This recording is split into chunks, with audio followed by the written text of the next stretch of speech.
Welcome to Ask Sean, where I explore all sorts of questions about life, relationships, and being human. I'm Sean Slevin, a licensed professional counselor and a licensed marriage and family therapist. And if you have a question for me, you can submit that anonymously at asksean.org.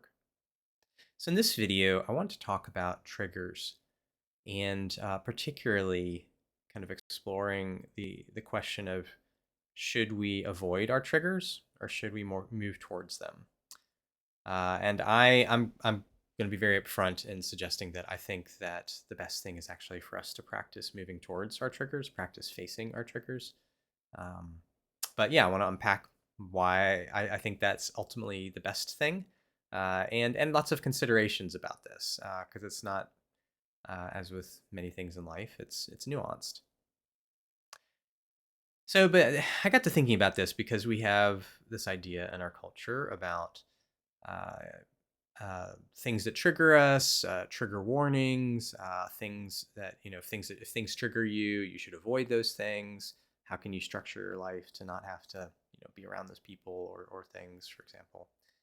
And I think all of this, I mean, I'm giving a very, simplistic, kind of summary there, but I think all of it comes from a good place. It comes from a desire to care for people. It comes from a compassion for people's suffering, the ways in which things can be really hard, and folks can struggle. We all can struggle very, very intensely in various places. I know certainly that I have about many a number of things over the years. So, but what's really tricky here is that if our only or primary strategy is avoidance, then ultimately that's going to be counterproductive. It's going to lead actually to the opposite of what I think the original compassion behind these ideas was intending. Because basically it leads to a weakening of our muscles, of our emotional, psychological muscles, a weakening of our capacity to do hard things. And so our world kind of shrinks and contracts, and we basically shrink and contract. And thus we then need more and more things, more and more accommodations, because there's more and more things that now trigger us. And so that doesn't lead to a fuller life. And that just, while it could seem compassionate at first, it can inadvertently be really, I think, can end up being really cruel and really dehumanizing. Um, Instead, what I would suggest is that we need to seek adequate support for our system in doing the hard thing. So, say there is a topic, so maybe you're a student, for example, and so say there's certain topics in class that are really difficult, perhaps bring up some trauma, bring up really hard things. Now, the application of the idea I'm putting forth here, the principle, isn't just to just grit your teeth and force yourself through it, right? Like that's not the answer. That would just be further traumatizing potentially. Like that's, I mean, that's in some ways part of why some of these ideas have become more prominent about well, just don't go to that thing, or avoid that situation entirely, or avoid that topic, or don't take that class. Sort of reaction to kind of a harsh kind of like go do the hard thing kind of thing. So I kind of liken this to, a long time ago I kind of coined the phrase kind coach. So we think about like a sports coach and how they're, a good coach or athletic coach, they're going to push their athletes really hard. But we need kindness in that. And so this is where, a lot of coaching examples maybe aren't this, because a lot of times coaching examples can be really harsh. They can, be derogatory and shaming as a way of trying to motivate. So we need sort of the wisdom and firmness of a coach, but we need kindness and compassion with that. So we need a kindness and compassion for ourselves. We need it from our support people, whether it's counselor, family member, friends, whatever, clergy, faculty. uh, we need the compassion that this is hard, but we also need the belief from others and the belief in ourselves that I can eventually do this hard thing.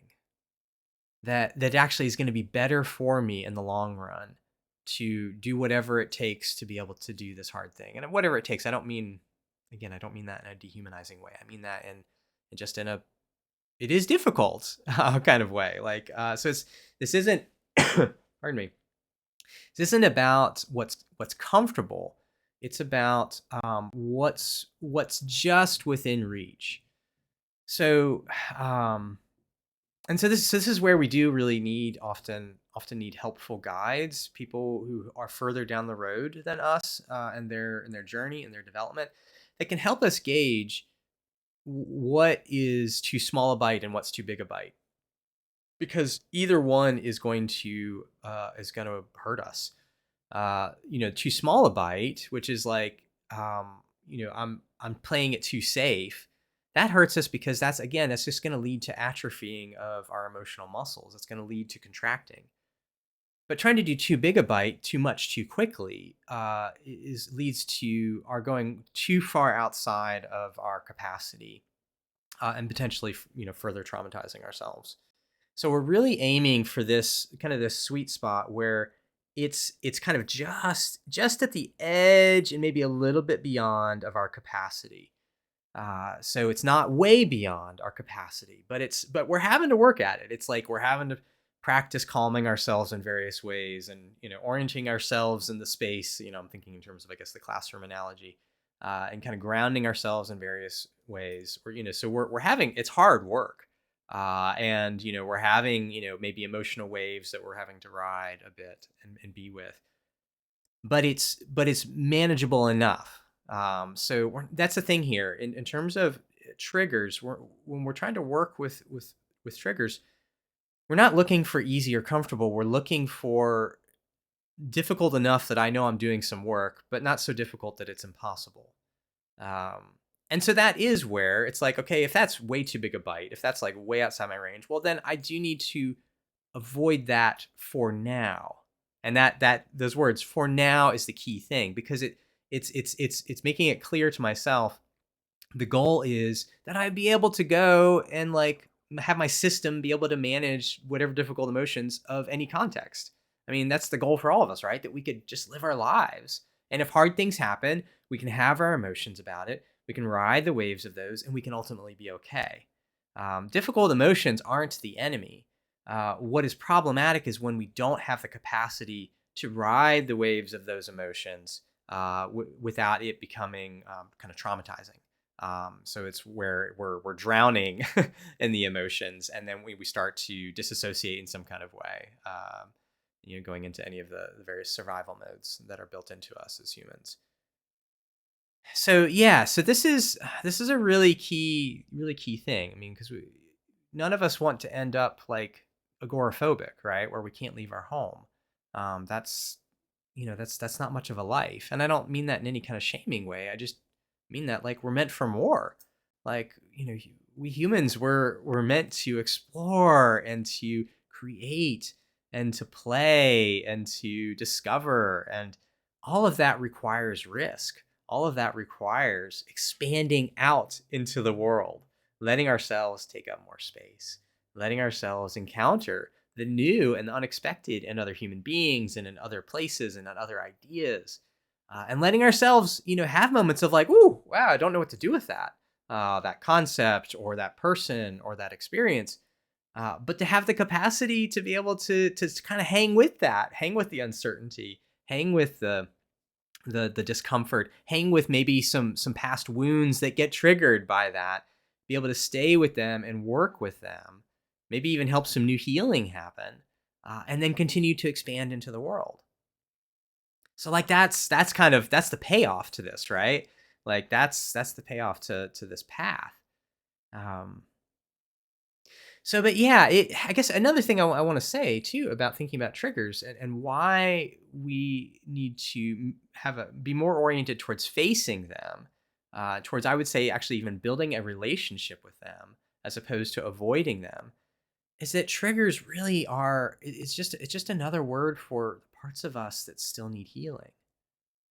So if you think about kind of, as I've talked about in other videos, how trauma happens, so something happened, we have an experience that we can't stay fully present to. And so that stays lodged in our system, not totally processed, not totally metabolized. And so then something later happens that evokes that memory a little bit, and our system brings into the foreground, into the present, that past visceral data of of fear or shame or confusion, or whatever the case may be. And so what this is an opportunity actually for healing. So I think that if we treat triggers as only things to be avoided, like, I mean, that's like a hungry child coming up to you, and they're all dirty, and they're famished, and being like, "Oh, this is freaking me out. Get away from me." But that's kind of what we do, all of us. I mean, we're all in process. I still do that with parts of me, sadly. And then I later come to my senses and realize what I'm doing, and I have to go back and apologize to those parts and make amends, and scoop them up in my arms and try to hold them and help them heal.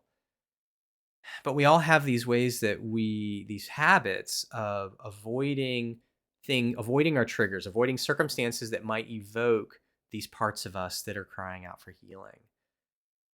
And so while, again, I want to be clear, I'm not saying, okay, well, I'm just going to throw myself into every single thing that triggers me all at once. Well, no, we want to be strategic, want to be intentional, right?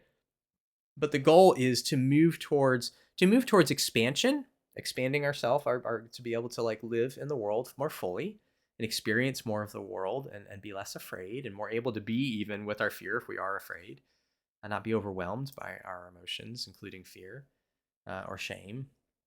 But also we want to, part of this, the same principle here is we want to move towards the hurting parts of ourselves. We want to move towards every single place inside of us that gets triggered, every single part that is still carrying pain, because those parts are worthy of our attention.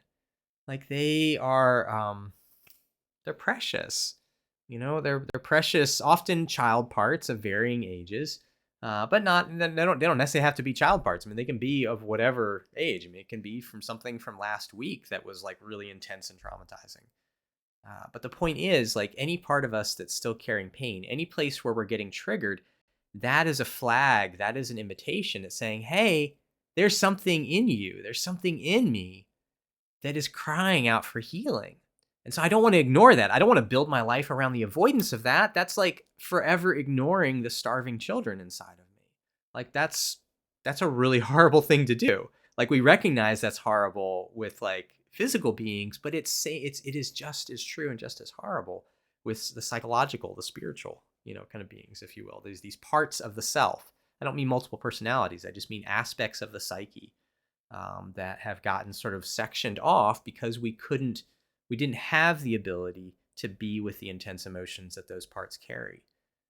And so it's our job here in the present to get help, to work with a counselor, to seek support from friends, from family, from clergy, from mentors, from whomever, that to seek support to be able to, so that we can move towards these parts, little by little. And it's not something we can do all at once. These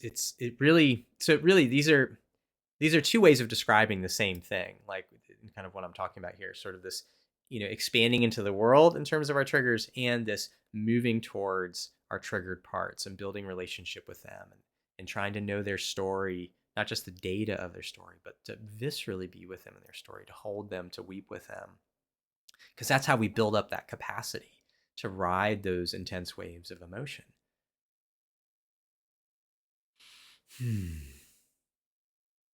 So yeah, I hope that this has been helpful to you.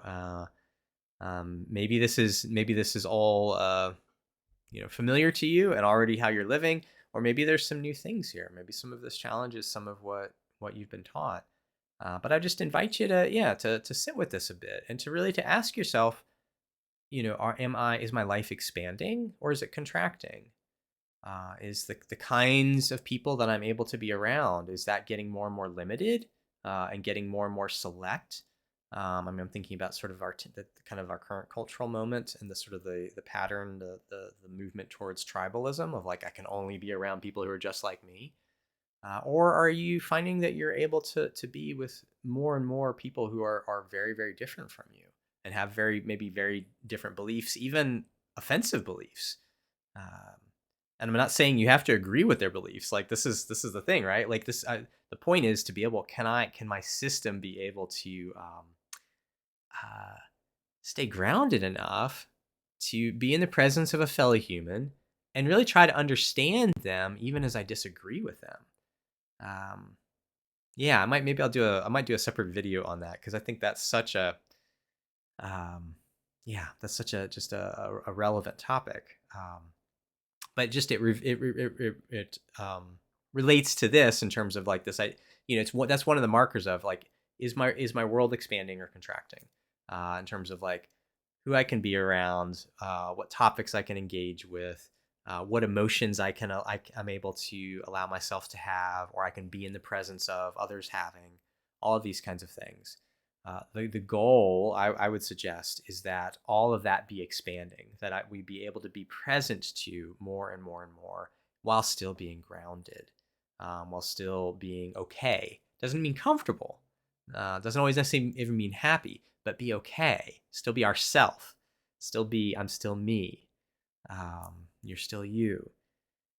So that's the a big barometer, and then the other big barometer is, am I moving towards the hurting parts of me? Am I moving towards these places where I get triggered? Am I moving towards the pain, whatever the pain is, the shame, the fear, the confusion, the hurt, the betrayal?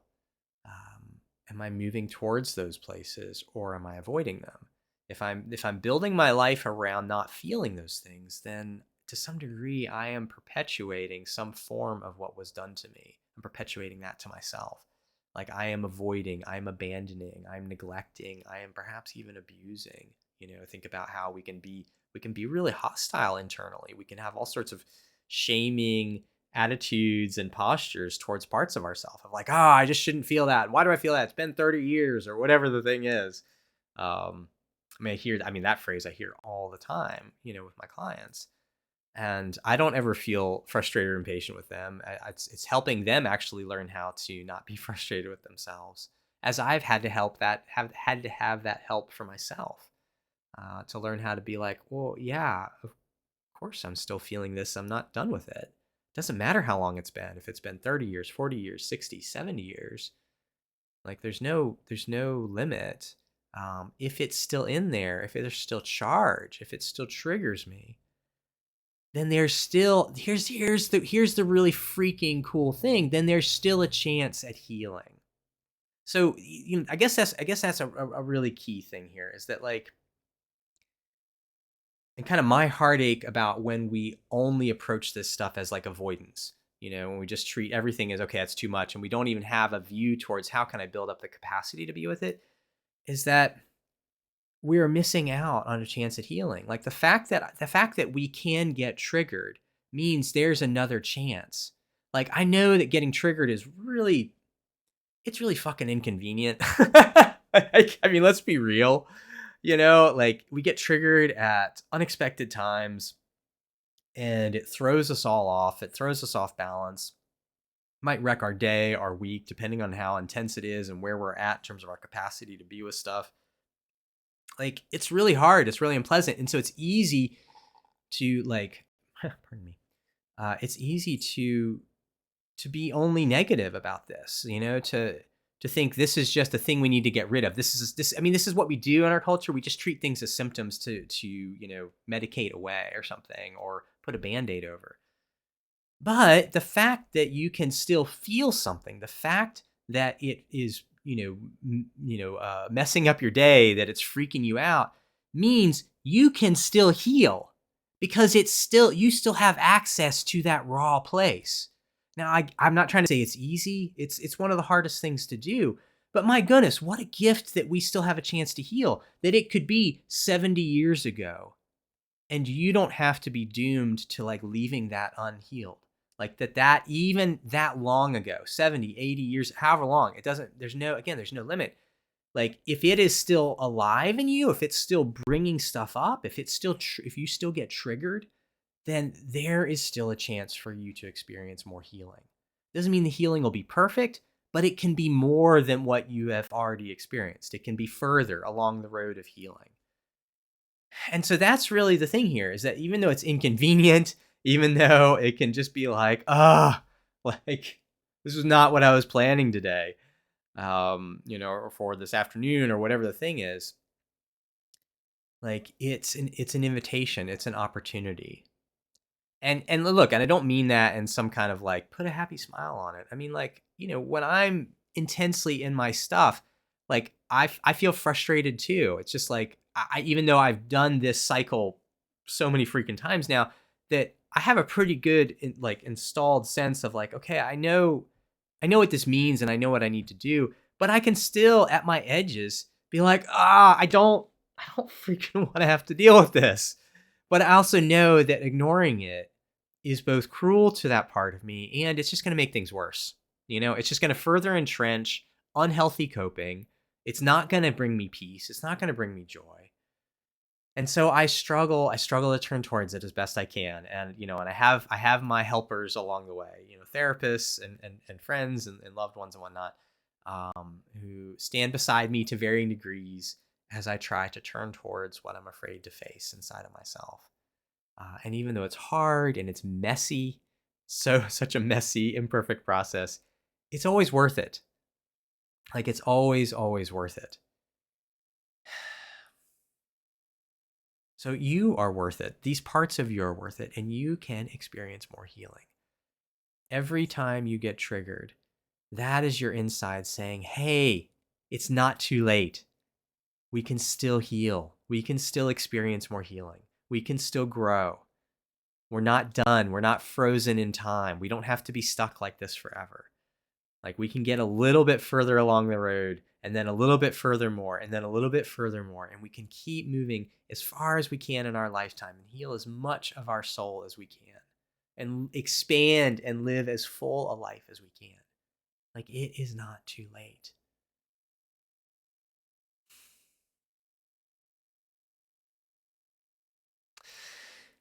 Well, that's probably good for now.